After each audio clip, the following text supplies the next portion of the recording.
para makapag-reach out naman sa mga bagong generation ng readers. So ayun, nung unang fan lang talaga siya. Tapos parang marami na nagbabasa. Yun talagang sumaldo sa kanyang story. At sinabi mo na inspired ka.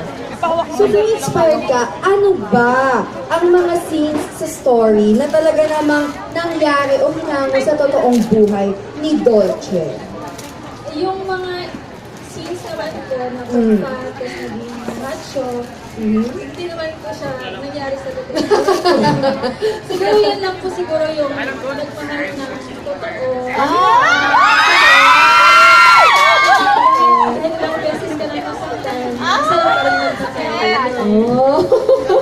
Nakaka-relate ka ba na kahit ilang beses ka nang nasaktan, masarap pa rin mag-ihip? Ay, ba? Masalitain natin siya ba? Nakaka-relate ka ba? I-Englishin ko ba?